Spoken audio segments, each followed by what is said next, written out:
네, 여러분 안녕하세요. 오늘은 6월 7일 수요 성경 공부 시간입니다. 이제 출애굽기 20장에는 아주 중요한 그 언약의 말씀이 있잖아요. 십계명. 그래서 하나님과 사람 그리고 사람과 사람이 지켜야 할 계명. 그래서 전부 하나님 사랑, 이웃 사랑 이거 통합을 해가지고 결국 십계명의 정신은 뿌리는 사랑이다라고 말씀을 드렸습니다. 자, 그리고 21장서부터는요.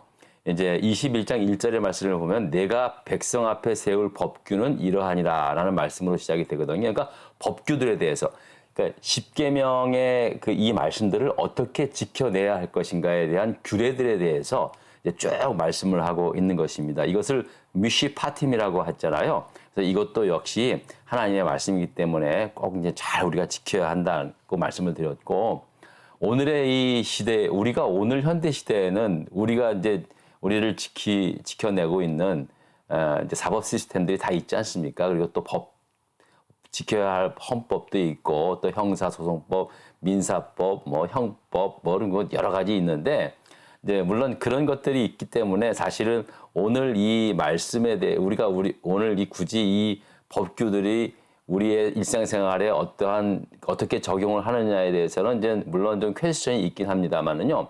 이게 다 모든 법의 그 원리가 다 여기서 나오는 겁니다. 그래서 그 하나님을 믿지 않는 사람들도요. 법 공부할 때는 반드시 성경에 나오고 있는 이 출애굽기 오늘 여러분들이 이제 지난 시간서부터 배우는 21장서부터의 어떤 법규에 대해서 굉장히 자세히 연구를 하고 있는 것으로 알고 있습니다. 그러니까 이 법이 그냥 성경에 나오는 말씀이고 오늘날 우리가 지켜야 할 법하고는 괴리가 있다라고 생각하지 마시고 연속성으로 보면 됩니다. 아, 이게 이제 이 모든 법이 이렇게 출발을 하구나. 뿌리가 여기에 있구나라고 그렇게 여러분 아셔야 되고요. 저도 이렇게 다시 이렇게 보면서 이제 출애굽기 읽으면서 이 부분부터는 별로 이렇게 재미가 별로 없거든요. 무슨 뭐 배상하라 뭐 그런 거에 대해서 이렇게 마음에 탁탁 안 하는데 저는 이렇게 지난 시간도 그랬고 이번도 오늘도 그렇고요. 아, 제가 크게 받은 은혜들이 있어요. 그래서 제가 좀 나눠드릴게요. 조금 잠시 이제 말씀을 드리도록 하겠습니다. 자, 그래서 이제 지난 시간에는 이제 1번 도둑질한 소나 낙이나 양을 막론하고 어떻게 변상합니까? 그래서 이제 그 소 한 마리에 5마리, 양 4마리에 양 1마리에 양 4마리로 갚으라고 좀 과하다시피 그렇게 말씀을 했잖아요. 이거를 이제 누가복음 19장 보면은 여러분 삭개오 있잖아요. 세리 삭개오.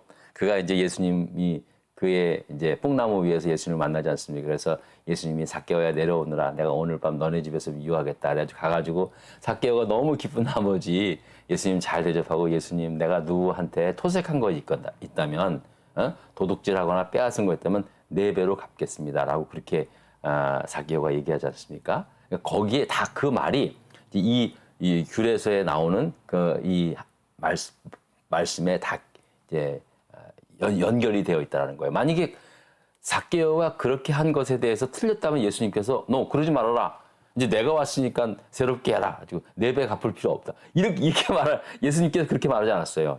야, 너무 잘했다. 이스라엘 중에 이렇게 귀한 믿음이 없다. 하면서 예수님께서 정말로 삭개오를 아마 크게 칭찬하셨으리라고 저는 믿습니다. 자, 그래서 이제 이 예수님께서 이제 삭개오를 잃어버린 이스라엘의 잃어버린 자를 구원하기 위한 그 하나의 대표적인 예로 이렇게 말씀을 드릴 정도로 예수님도 이런 규례의 말씀들에 대해서 인정을 했다는 사실이 굉장히 중요합니다.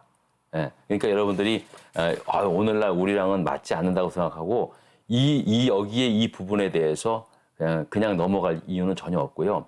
도대체 과연 왜 이런 규례서를 이렇게 만들어서 말씀하고 있는가에 대해서 우리가 좀 알아야 된다는 사실입니다. 자, 오늘은 이제 2번 말씀인데요. 사람이 남의 밭이나 포도원에서 피해를 입혔을 때 어떻게 배상합니까? 라고 그렇게 이제 또 배상의 문제에 대해서 나오고 있어요. 5절, 6절의 말씀인데요. 사람이 밭에서나 포도원에서 짐승을 먹이다가 자기 짐승을 풀어놓고 먹이잖아요. 그러다가 이놈들이 남의 밭에 가서 막 먹었을 때 어떻게 하냐면은 가장 좋은 것과 자기 포도원의 가장 좋은 곳으로 다 배상하라는 거예요. 자, 여기서 중요한 게 뭐냐면요. 뭐 몇 배를 배상하라, 가장 좋은 것을 배상하라. 그것이 중요한 것이 아니라 왜 배상을 했는가? 배상하라고 하는 그 말의 의미가 뭔가? 이제 여기를 이제 우리가 아셔야 돼요. 이 말에 중요한 의미가 있습니다. 남에게 해를 끼친 것, 손해를 보게 한 것에 대해서 배상을 하라는 말은, 이 말은 다 거꾸로 말하면 개인의 소유권을 인정하라는 거예요. 나의 소유권도 우리가 내 거 하면 되게 귀하게 보잖아요. 그만큼 남의 소유권도 그만큼 인정하라는 겁니다. 이런 게 굉장히 중요합니다. 이거는 이념이 아니에요. 성경에 가르치는 원리가 처음서부터 그랬어요. 우리가 자꾸만, 우리는 지금의 오늘 이대는 우리가 너무 이념에 이제 물들어 있는데요. 성경의 원래 가르침이 이런 거예요. 왜 배상을 하라니까? 너의 소유도 중요하다면 남의 소유도 중요하게 여기라고 하는 그런 하나님의 말씀이라는 거예요. 예? 예? 그래서 하나님도 자신의 소유권을 우리가 인정하고 또 보호하고 계시다는 사실을 아셔야 합니다. 함부로 타인의 소유물에 대해서 뭐 가타부타 말할 필요 없고요. 불법으로 얻은 것이 아니고 땀 흘려 수고해서 얻은 거라면은요, 우리가 격려해주고 또 좀 배는 좀 아프더라도 그럴 이유는 없다는 거예요. 참 잘 됐구나. 하나님이 저렇게 축복을 하시는구나. 그런 열매를 거두며 사는 삶에 대해서 우리가 존중하셔야 한다는 거예요. 우리가 본질적으로 이런 생각을 하셔야지 자꾸만 사람이 만든 이념에 의해서 뭐 부자면 다 그냥 좀 이렇게 세금 도둑질하는 사람 뭐 이런 식으로 막 자꾸만 생각해서는 안 된다는 거죠. 물론 이제 부를 이루어가는 과정에서 좀 이렇게 좀 많은 사람들한테 동의를 얻지 못하는 것을 하긴 했겠죠. 물론 뭐 또 그런 과정에 있어서 우리가 그런 좋지 않은 모습도 본 건 하지만은요. 기본적으로 중요한 것은 기본적으로 나의 소유도 중요한 만큼 타인의 소유도 중요하게 여기라라고 그렇게 말씀을 하고 있습니다. 자, 그리고 이제 3번입니다. 제가 오늘 말씀드리고 싶은 3번에 대해서 저는 굉장히 아주 흥미로운 그러한 그 말씀을 좀 배웠는데요. 이웃이 맡긴 물건이나 가축들이 상해를 입거나 도둑이 가져가 버렸을 경우 그 맡은 자와 맡긴 자는 어떻게 하라. 이제 그렇게 말씀합니다. 이게 이제 7절서부터 15절까지 길게 나와 있는데요. 여러분들이 한번 읽어보셔서 한번 생각을 좀 해보세요. 내가 시간상 제가 바로 말씀을 드리겠습니다. 이게 뭐냐면 이제 어떤 사람이 나한테 무슨 금이나 돈이나 어떤 물건이나 이렇게 있어요. 그런데 이제 어떤 이유에 있는지 몰라도 이것을 이제 남한테 이제 맡겨야 할 상황이 있어요. 뭐 그냥 맡겼겠습니까? 어떤 대가를 좀 지불하지 않았겠습니까? 어쨌든 이제 그 안전을 위해서 자기의 은금 그리고 물품을 이제 맡겼어요. 보관했어요. 근데 그 집에 하필 도둑이 들어가지고 그 맡겨준 물건이 다 도둑을 맞게 된 거예요. 자, 그랬을 때 어떻게 하라? 그렇게 어떻게 하라는 말씀이거든요. 여러분 어떻게 했으면 좋겠습니까? 남의 맡겨준 물건을 도둑질 맞았으니까 어떡합니까? 할 수 없지. 이런 식으로 많이들 생각을 하는데 그게 아니라는 거예요. 이 개념이 마치 우리가 돈을 은행에 맡겨놨고 은행에서 사고를 하면 그 돈을 다 배상을 받는 그러한 생각이에요. 예? 그러한 생각이란 거예요. 이게 그러니까 일단은 누군가의 물품을 내가 맡으면은요, 그 맡은 자도 어떠한 이유이든 간에 내가 맡게 되면 그 맡은 물건에 대해서 책임을 져야 한다는 거죠. 또 예를 들면 성경에 그런 거예요. 만약에 물건을 맡은 사람이 그 물건에 탐을 내가지고 그 물건에 손을 내거나 남의 짜가지고 그럴 수 있잖아요. 그러니까는 만약에 이제 도둑이 잡히지 않을 경우는요, 두 사람이 다 재판장 앞에 나가가지고 물건을 맡은 사람은 이제 내가 도둑질하지 않았던 거에 대해서 증명을 해야 되는 거예요. 그러니까 까다로운 거죠. 그래서 아주 철저하게 이제 재판장 앞에서 죄가 있니 없니 판결을 받아서 그 사람이 그러면 맡긴 자는 사실 죄가 없고 맡은 자가 죄가 있다면 그 맡은 자가 이제 보상을 하고 그렇게 하는 그런 말씀을 하는 거예요. 그러니까 중요한 건 여기서 원리는 건 중요한 건 어쨌든 간에 누군가에 의해서 내가 이제 물건을 맡았다면 맡은 자도 똑같은 책임을 가지고 이제 그렇게 해야 한다라고 그렇게 말씀합니다. 근데 제가 이 말씀을 이제 이렇게 묵상하면서 뭐 사실은 뭐 이게 뭐 충분히 넘어갈 수 있는 말이잖아요. 근데 갑자기 이런 생각이 확 드는 거예요. 그러면 너는 하나님께서 너한테 맡긴 것은 어떻게 할래? 어제 그런 말씀이 내 안에 그냥 확 드는 거예요. 너 하나님께서 너한테 맡겨준 물건은, 너 하나님께서 너한테 맡겨진 은사는, 너 하나님께서 너한테 맡긴 달란트는, 소명은 어떻게 했어 지금? 잃어버린 거 아니야? 혹시 내가 뭐 도둑질 당한 거 아니야? 아니면 내가 버린 거 아니야? 그런 생각이 이렇게 딱 드는 거예요. 그럼 어떻게 알았어요? 갑절로 보상하는, 갑절로. 이 귤에서는요, 누군가의 물건을 맡아서 도둑을 맞았다면은 그 도둑이 잡혔잖아요? 잡혔어라도 갑절로 보상하라 그랬어요. 여기에 그런 게 나와 있거든요. 근데 저는 이 말씀이 사실은 쉽게 넘어갈 수 있는 말씀인데, 여러분 어떻게 생각하세요? 그렇다면 우리가 정말로 믿음으로 하나님한테 여러분한테 맡긴 게 있을 거 아니에요? 각각 은사를 맡겼잖아요. 어떤 이에게는 저와 같은 경우는 또 목회적 은사를 주셨고, 또 어떤 사람한테는 교회를 섬기는 은사를 주셨고, 또 달란트도 주셨고, 하나님께서 내게 맡기신 것을 내가 혹시 도둑당한 건 없을까? 잃어버린 건 없을까? 아니면 그냥 방치해 둔 것은 없을까? 여러분 한번 생각해 보실래요? 그럼 어떻게 하라? 갑절로 갚아야 하는 거예요. 우리가 하나님한테 갑절로 갚습니까? 갚지도 못하죠. 그런데 저는 이 말씀을 공부하면서 제 스스로 회개했어요. 회개하고, 하나님, 제가 남은 생에 제가 어떻게 갑절로 갚겠습니까? 그러나 그 마음을 가지고, 그 믿음을 가지고, 하나님 절대 흐트러짐 없이, 제가 하나님께서 저한테 맡겨주신 게 너무 많은데 사실 잃어버린 게 많습니다. 또 모른 척하고 지낸 것도 많고요. 그래서 이 말씀 공부하면서 좀 회개를 좀 했습니다. 여러분 어떨까요? 누구한테 누군가의 물건을 맡았으면 그 맡은 바 책임을 다 해야 되는데 그걸 잃어버리거나 도둑질하면 안 되는 거예요. 도둑질 당하면 안 되는 거예요. 또 그 도둑이 잡혔어도 그 물건에 대해서 갑절로 보상하라는 하나님의 말씀 앞에서 우리도 좀 하나님께서 내게 맡겨주신 것, 그 어디 있을까? 한번 지금 찾아보세요, 여러분. 제대로 갖고나 있는가? 혹시 잃어버리진 않았는가? 도둑 맞지는 않았는가? 여러분 한번 생각해 보시기 바랍니다. 자, 그리고 4번입니다. 오늘은 PPT 안 띄울게요. 이렇게 좀 이웃들 가운데 살려두지 말고 반드시 죽여야 할 사람들은 어떤 사람들입니까? 18절부터 25절인데요. 자, 여러분 읽어보시고, 첫 번째는 무당 살려두지 말라 그랬어요. 무당 살려두지 말라. 점치는 자 말하는 겁니다. 그 다음에 2번에 짐승과 행음한 자. 야, 그 당시에도 그런 일들이 있었나가 봐요. 이게 참 상상하기 힘들잖아요. 근데 짐승과 행음하는 자 살려두지 말라는 거예요. 그 다음에 세 번째는요, 22절부터 나와 있는데, 여호와 외에 다른 신에게 제사를 드리는 자, 영적인 간음한 자, 이것도 살려두지 말라는 겁니다. 그리고 또 보면은요, 과부나 고아를 해롭게 하는 자들, 요게 22절부터 있군요. 과부나 고아를 해롭게 하는 자들, 약자들을 괴롭히는 자들, 하나님께서 멸하신다 그랬어요. 너희들이 살려두지 말라는 건 아니에요. 왜냐면 너희들이 그렇게 일을 하니까 하나님이 가만두지 않겠다.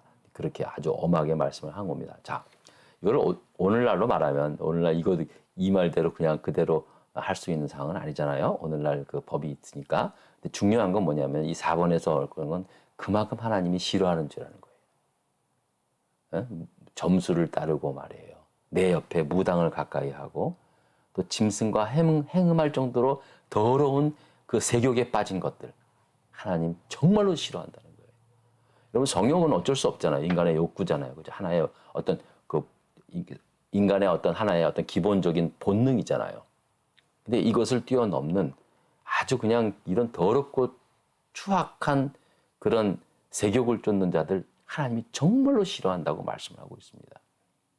그리고 또 여호와 외에 다른 신에게 제사를 지내는 자, 이건 또 하나님께서 싫어하죠. 그래서 여기서 우리가 4번에서 볼 것은요, 정말 하나님이 이토록 싫어하는구나, 우리가 그렇게 생각을 하면서 멀리하여야 합니다. 정말 멀리하셔야 합니다. 그 다음에 5번에 이방 나그네와 과부, 고아들, 가난한 채권자들에게 어떻게 합니까? 이것도 여러분들이 21절부터 27절까지 읽으면 참 이게 이거 보면서요, 저는 너무 참 기가 막힌 게 나그네 과부 고아들 빌릴 수 있잖아요. 돈 빌릴 수 있잖아요. 근데 이자 갚지 말래요. 이자 취하지 말고 그다음에 또 혹시 옷을 이웃의 가난한 자의 옷을 전당 잡히거든 해지기 전에 돌려주라는 거예요. 이 말은 뭐냐면은 도와주라는 얘기예요. 도와주라는 거예요. 돈을 겉으로 보면은 돈을 빌리고 뭐 하는 거 있잖아요. 근데 그냥 도와주는 게 아니죠.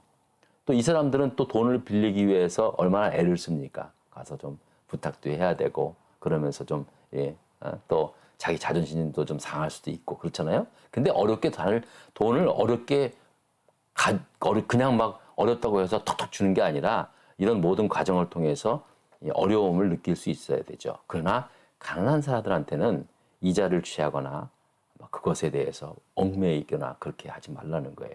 그러니까 고리대금 하면 사실 고리대금은 하나님이 싫어하는 죄라는 사실입니다. 자, 6번입니다. 마지막입니다. 추수한 것과 짜낸 즙을 바치기를 더디하지 말며 처음 난 이들과 소와 양들을 하나님께 드리고 짐승에게 찢긴 동물의 고기를 먹지 말라고 하신 이유가 뭡니까? 라고 말씀을 합니다. 28절서부터 31절에 말씀하고 있는데요. 제가 31절에, 그러니까 30절, 31절에 한번 읽어보겠습니다. 내 소와 양도 그와 같이 하되, 29절입니다. 너는 내가 추수한 것과 내가 짜낸 즙을 바치기를 더디하지 말며, 그러니까 바치기에 있어서 하나님한테 바치는 것에 의해서 더디하지 말라는 거예요. 그냥 어차피 바치는 거 그냥 바치라는 거죠. 그리고 처음 난 아들들을 내게 줄지며, 그 다음에 내 소와 양도 그와 같이 하되 이래 동안 어미와 함께 있게 하다가 여드레만 내게 줄지니라. 그러니까 이제 일주일 동안 어미와 함께 있고 여드레에는 하나님께 드리라 그렇게 말씀을 합니다. 자, 그리고 31절입니다. 너희는 내게 거룩한 사람이 될지니 들에서 짐승에게 찢긴 동물의 고기를 먹지 말고 그것을 개에게 던지지 말지라 그렇게 말씀을 하고 있습니다. 결국은 왜 이렇게 하라는 거냐면 왜 짐승에게 찢긴 동물의 고기를 먹지 말고 또 하나님께 구별된 거 있으면 바로바로 드리라. 왜 이렇게 말씀을 하냐면은 우리는 하나님의 거룩한 백성이기 때문에 그렇다는 거예요. 구별된 하나님께서 특별히 구별해서 부르셔서 택함 받은 사람이기 때문에 그렇게 살라는 거예요. 여러분, 젊은 사자는 썩은 고기를 먹지 않습니다. 적어도 우리가 그리스도인으로서 부름 받은 사람 그리고 택함 받은 우리 그리스도인들은요. 세상의 썩은 것에 대해서 가까이 하지 말아야 합니다. 확실하게 살아야 합니다.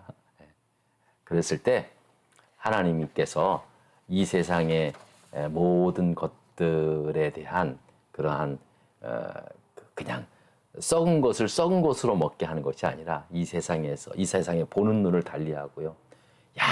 이 세상에서 헛된 세상이지만 천사도 흠모할 만한 그러한 삶을 하나님께서 살게 하신다는 거예요. 언제? 하나님 말씀 순종할 때.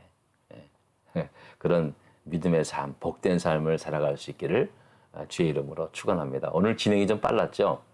너무 좀 이렇게 막 늦어지면 보시다가 중간에 이제 딱 끊는 경우가 있어가지고 저도 생각을 좀 많이 합니다. 그래서 오늘 핵심, 여러분 오늘 핵심이 뭡니까? 3번 문제죠.